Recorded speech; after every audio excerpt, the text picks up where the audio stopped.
Okay, it looks like the lower thirds did not work. That's okay. This is exciting. Okay, welcome everyone to Virtually Connecting. And I'm totally just hearing myself echo in my head. This is a great start. I got it. Great start. How do I stop that? Anyone know? You're hearing echoing. Yeah, I hear myself echoing. It's not echoing for us. Okay. And it's like a 3-second delay. It would drive me. Okay. Okay. I will just enjoy that for this whole time. All right. Welcome everybody from Nashville, OLC Innovate. We have super extra special guests, Tom Evans, Adam Croom, and Amy Collier. And it's nice in Nashville. It's not nice where some of us online guests are. So we're jealous of that. I'm just listening to myself 3 seconds ago. This is very awkward. So I will ask you on-site folks to introduce yourself while I madly try to make this stop. I'm you first. Okay, cool. My name is Tom Evans. I work with open learning at Ohio State University and have been helping out a little bit with the OLC conference with co-chairing their workshops here and helping out with Virtually Connecting today. It's been great. I'm Adam Croom. I hail from Norman, Oklahoma, America, University of Oklahoma. As a director of digital learning and assistant professor at the Gaylord College of Journalism and Mass Communication. Got a wife and 2 daughters. Amy, you go next. Keep going. We're virtually connecting. Yeah. My undergraduate degree. I'm Amy Collier. I am Associate Provost for Digital Learning at Middlebury, which is in Middlebury, Vermont, and also in various other places around the world. And I've been at Middlebury for coming up on 4 years and run a great team there and really love it. Welcome. I'm still living in this infinite echo, so sorry about that. I already knew who you were, so I'm not too worried about missing all that. But we're going to get everybody online to quickly introduce themselves and where they are. So can we start with Dipali? Yes. Hello, everyone. Can you hear me? Yes. Yeah. Wonderful. Well, thank you very much for this great opportunity. My name is Dipali Butch. I'm from Folsom, California. I teach business, and I am very thankful to we connecting and all the guests out there. And so it's really, I'm multitasking, so I'm very sorry, not able to say hi. But I really would like to learn what things are going on there. And thank you very much for this connection. Wonderful, thank you. I'm trying to keep up by listening to 2 feeds. Again, Andy, can you let us know who you are and where you are? Sure. I'm Andy. I am in Boulder, Colorado. I work for Stanford, though, remotely. Good to be with you all, and good to see some familiar faces. Nice to meet you. And how about you, Joanne? Oh, hi. I was just typing a note to you, actually, which I don't know. I had 2 feeds going, too. That was because I had the YouTube stream going at the same time. I don't know. If you have that open, you might close it. It might work. You have solved it. Thank you. Wow.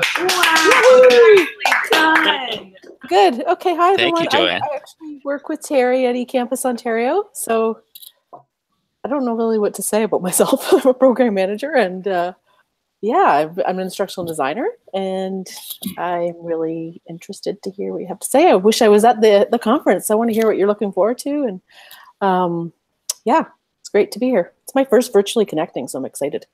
Fun. Welcome. Thank you for coming and for being a good tech analyst and figuring out my problem. And so the first person other than me in gets to introduce himself last. Sean, tell us where you are and where you work and who you are. Well, I'm Sean. I'm in Edmonton, Alberta right now. I work from home. I'm an Associate Dean of Teaching and Learning in the Faculty of Health Disciplines at Athabasca University. I've been there since 2006, and I'm here to see what other people are doing. Welcome. Thank you for coming. So back to Nashville, can you give us a sense of what kind of things you've seen and what has you thinking so far at the conference?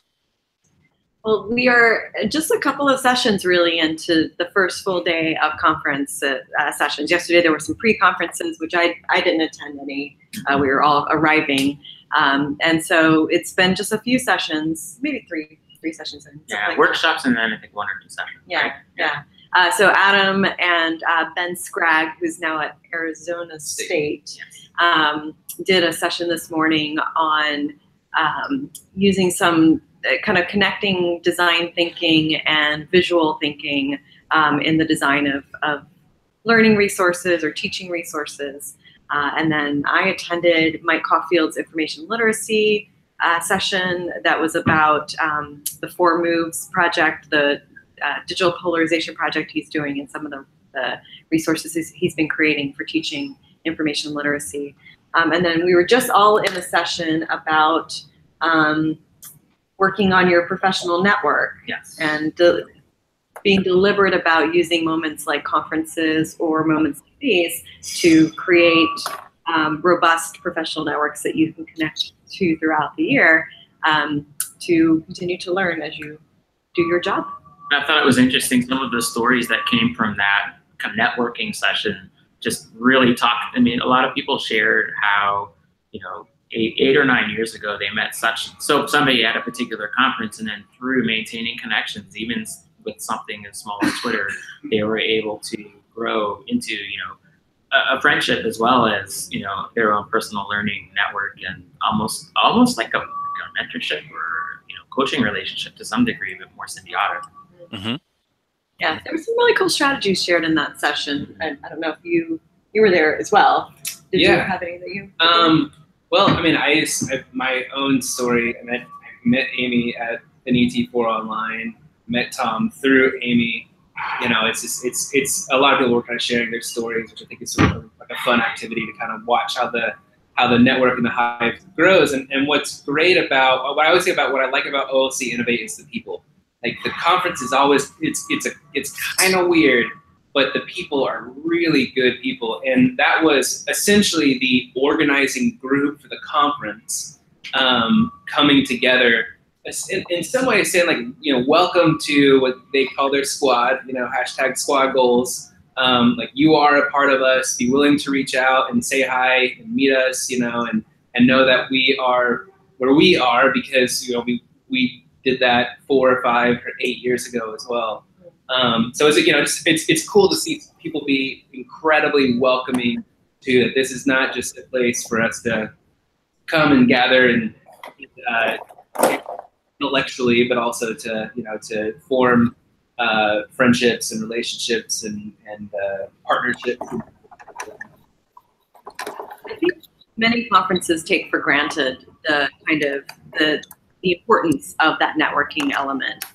In a sense, I guess what I mean by take for granted is that they assume it's going to happen. They assume that when people come to a conference that naturally they're going to make these connections. And a lot of times they do kind of happen in an organic way. But one of the things I really appreciate about both this session and this conference is kind of the intentionality they've put behind making it a more supported thing through this conference. So there are these campfire events at the end of the night that are kind of more playful, more intended to be a social thing, but those are the places where these kinds of connections happen. One of my longtime research colleagues, Jen Ross, who's at the University of Edinburgh, she and I have been working together now for 6 years, and that started 6 years ago at ET4 Online, which is the precursor to this conference. And that happened because of sheer will. And I really appreciate that this conference, this particular version of this conference, is really trying to lay the foundation for other kinds of partnerships to emerge like that one did. Can you? I think to echo on what Amy just said, this conference has done a great job in creating those kind of networking pieces that appeal to those of us who might be quite introverted in nature. Like myself, I have social anxiety, I'll be honest about it. And it gives me a chance. It's not a networking event where everybody's standing around high tables, sipping on wine, which there's nothing wrong with that. But I'd rather do that in a more intimate setting with a few people that I know versus 1,000 people who I barely know, and we're all trying to make small talk, which frightens the hell out of me. Yes. So by having a networking event where, hey, come make some crafts together. Do you want to learn how to crochet? Hey, there's a bunch of people here. You can just try and succeed. Just have fun. And I think that's the key to the success. And how big is it? How many people are there? Just to give us a sense how big it is. That's a good question. That's a good question. I don't actually know. I'm going to see if I can undo this. I think it's thousands. I would say closer on lines to 1,000. Yeah. Maybe. Yeah. It's not several thousand. It might be around 1,000. So, but still, that's pretty huge. It's a decent sized conference. And the venue here is enormous. Yeah. And we're sharing it with multiple other conferences, which for folks like me and probably Tom, it makes that anxiety even deeper and pervasive. I have unknowingly stumbled into a session and an exhibit hall of a different conference. We'll admit that. I've learned a little bit about DeWalt tools.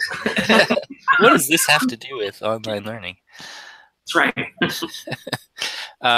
Dipali put a question in the chat here. What kind of making projects are around the campfire? So you mentioned some campfire sessions. There's makers. Is it like a makerspace kind of thing, or? I guess so. So there was like a table where there was just a big mountain of yarn, and you could just grab, and if you knew how to crochet, great. Just not tried to teach me how to crochet, and I did not grasp that at all. And so I migrated it over to the table where people were talking about digital games that they like to play and making Lego characters. And there were other people just hanging out by a fire, a literal fire that was in the area. An actual fire. They did have an actual fire going, which was pretty cool. Awesome. I know, living on the edge. That's great. Anyone online want to jump in with any questions? Everyone's madly like, what should I ask? What should I ask? I'll ask a question. Oh, great. Well, first there was s'mores at the campfire. There was, however, you're kidding. Wow. Big fire. They had like sterno fires that you make them. Nice. S'mores. Just because it's kind of conference season, I was just wondering if there are other kind of PD things you've attended that you found to be of equal or more benefit. For me, I'd say the Open Education Conference is one that's hosted by Lumen Learning. There's been a few conferences that I don't attend anymore, but I don't necessarily want to talk about on air. At the moment, I think Open Ed and this conference are the ones that I'm most consistent with.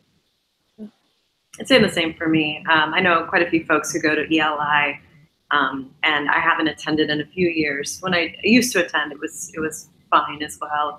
I think, one of the conversations that Adam and I had recently that stuck with me, we were talking a little bit about the way in which our professional roles and our relationship to professional development opportunities changes over time.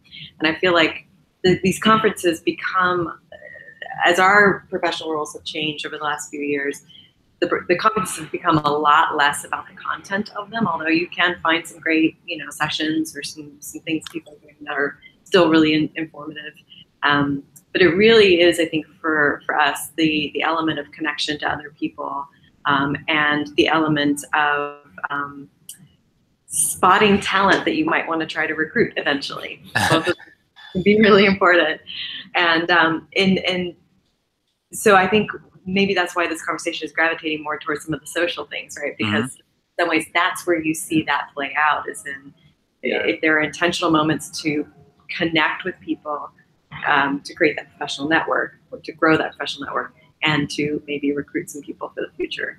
Yeah, and whereas, I mean, I feel like I'm doing a lot of professional development before I even come to the conference. I mean, a lot of times I like to submit with people in which I want to just work with, and like just have an excuse to have to talk to once a month to prepare for something, or use it to blackmail myself to finish a project, or think about doing something that I wish I would do, which is a lot of what Amy and I's presentation tomorrow is. It's just like we've been attending conferences together for 4 or 5 years.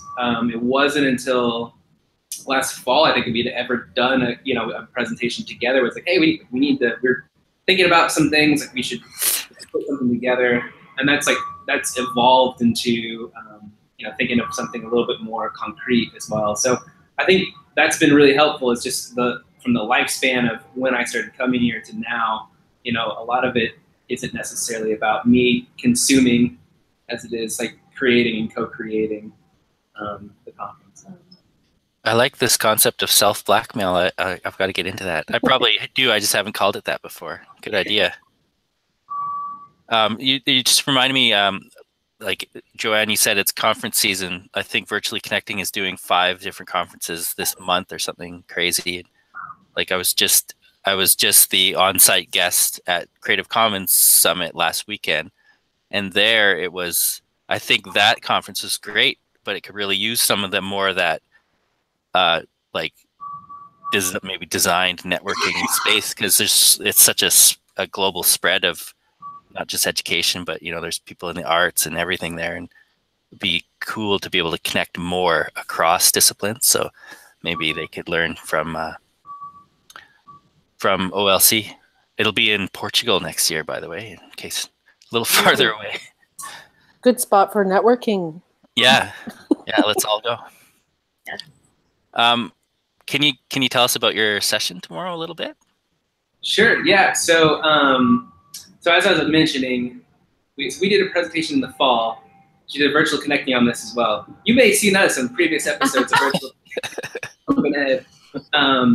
But we did a presentation in the fall that was bringing together people at different institutions that were doing domains projects, giving sort of a lens of thinking about privacy and the concept that I'll let Amy describe of digital sanctuaries. And it was one of those classic sort of panel, like everyone get up and talk for 10 minutes. And even doing so like that, I don't think I knew what Amy was saying, Amy knew what I was saying, but we both came out like from that presentation, like we were really thinking about these issues on a very similar wavelength.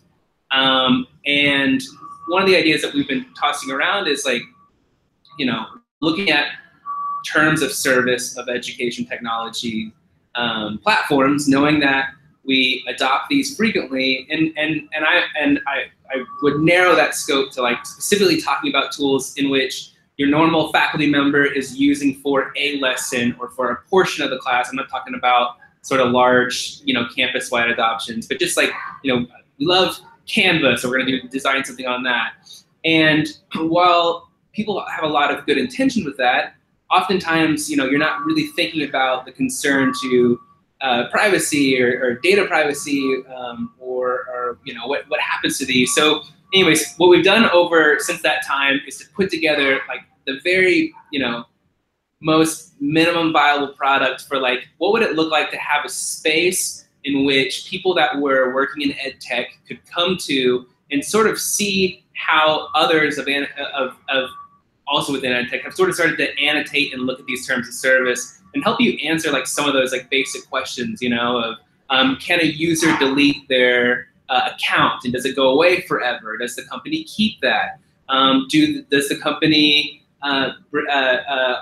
store like specific private data that probably shouldn't be stored, like race or gender, things like that as well. And so we started to compile some questions that like you can kind of ask, but also create a hub that can help people look at these terms of service and think about whether that's a tool they really they want to adopt. So A lot of times the conversations that happen around these tools in terms of adopting them and the agreements that we make with these companies about things like student data and student privacy, they happen in conversations that I'm not necessarily going to be part of, right? They might happen in IT or in the business office or someplace where there's some kind of agreement being made that I'm not necessarily going to have a part of the conversation. And so part of what we were trying to do with this is create a tool or a set of resources, a set of questions that would help somebody like me or a faculty member or even a student be able to go into a conversation with an IT administrator and say, here are the things I really need to know more about before we agree to these terms. Here are the things that I'd be really concerned about if we joined up with this company or if a faculty member started using this. As just kind of as a set of helpful questions and requirements that you might look into as you're coming into these kinds of agreements. The digital sanctuary piece that Adam was mentioning came out of an article I wrote almost 2 years ago now. Right after the election in the US, I started to think a little bit about the notion of sanctuary cities and sanctuary campuses, which was kind of a notion that was growing as the kind of threat of immigration enforcement coming to campus was starting to grow, as the threat to our DACA protected students was starting to grow. I became increasingly concerned, and one of my colleagues once said, we now have to realize in higher education that there's no safe collection of data that we can ever do on our students. No matter what, when we collect data on our students, because of the kind of socio-political moment, that data puts those students at risk, especially students with a certain kind of immigration status, or other kinds of marginalized statuses. So I wrote an article about kind of thinking about creating digital sanctuaries on our campus, not necessarily that we wouldn't use technology in our classes or that we would kind of shun and shirk everything we've done up to this moment, but to just give us a set of lenses to think about protecting student data and privacy a little more intentionally and paying attention to the ways in which we distribute it, share it, keep it, store it, share it back with the student, and to start to encourage those kinds of conversations on our campuses. Well, kudos for tackling a subject that, a lot of people are willfully ignoring, I think. Yeah, well, and part of what I hope to do, I'd love to have vendors in the session as well, because I hope that it also can kind of speak to the values that, certainly they're somewhat my values too, but being able to show like the type of values in which we'd like to see in tools, because I'd love to be able to highlight specific tools. Ours in the fall was, about highlighting a domain of one's own project as sort of being one of those types of spaces for doing that. And, I would like to be willing to do that as well. So I'm hopeful that, it can create some valuable conversations with vendors that are present too. Absolutely. I'm going to get some of these facts wrong, but I vaguely remember a tweet or something about a broadcaster reading on air live all the terms and conditions from like the set of things the students had to agree to somewhere in Norway or something. And it was like 36 hours of reading live online. I'll have to try to find it and tweet it. Yeah. But it was crazy long. And, in the US, I think we've done a pretty poor job of protecting our students and paying attention to these issues, both kind of at the institutional level, at the governmental level, and certainly we give a lot of power to the ed tech companies and generally technology companies. Other countries are further ahead, right? Canada certainly has been more attentive to issues of student privacy, particularly around legislation that prevents student data from being stored outside of the country, which I really appreciate. The UK, my friend in Scotland, they have a lot of more, you could call them bureaucratic, but I also think that they're just more attentive processes. Mm-hmm. Pay attention to what are we agreeing to do when we sign up with these companies, and what are we, what decisions are we making on behalf of the students that maybe we actually shouldn't assume we are authorized to make. I think there's also a big push, in Europe, especially if I'm not mistaken, about the need from those governmental aspects to have the right to be forgotten. Yes. And if they are requiring that of any app or any tech company that's working within the country, then that actually could end up benefiting us, since that's where we're at, because the company is not going to want to lose the European market in that sense. And so they might end up forcing or strong-arming some tech companies to enact, stricter or less restrictive measures on allowing people to own their own data and tell them when to shut it off. They don't want it to collect it anymore. Yeah. I hope that's true. I hope you're right. Yeah. I hope too. Time got away from us. We only have like 3 minutes left. What? Does anybody online want to ask a quick question quickly? There's a couple questions in the chat asking where we would find any resources that you're to do with your presentation tomorrow.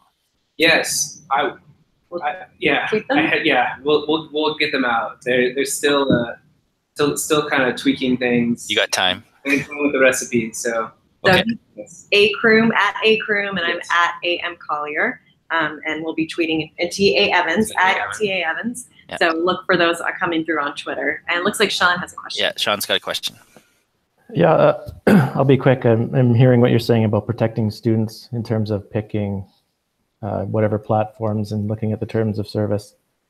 But one of the things we're doing is trying to give our students some agency. So they're picking some of their own tools for curating digital information and storing it using Google or whatever they like. But we have the same struggle as how do we try to prepare them for when they leave to be responsible. And the danger is freaking them out. So they don't want to go on Twitter at all, or they don't want to make their blog public, or they don't even want to do a blog. So I don't know if this is a comment or a question about some of the resources you're providing for students to take some control versus the institution taking control. Yeah, it's a great question. In fact, after that article came out on EDUCAUSE's review about digital sanctuary, I had a student an alum from Middlebury College write to me and say, I saw your article, and I'm really interested in that side of it, on the student agency side of it. And I'm working with him to come up with a kind of student privacy, fellowship for him to help him, ask him to help us think through the conversation we need to be having with students about these things.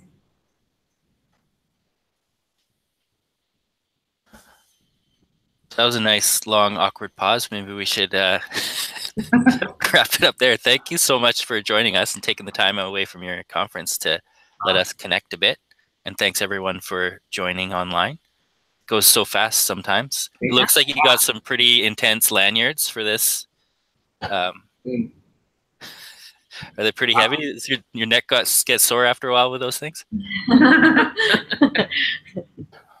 Well, we'll let you get back to the campfire. We probably have to go to a campfire soon. Enjoy yourselves. All right. I don't have the next vConnecting session in my head, but there will be more. Check out the virtuallyconnecting.org site to know when the next one is. Sounds good. Awesome. Fantastic. Thank you so much. Thanks, guys. Thank you.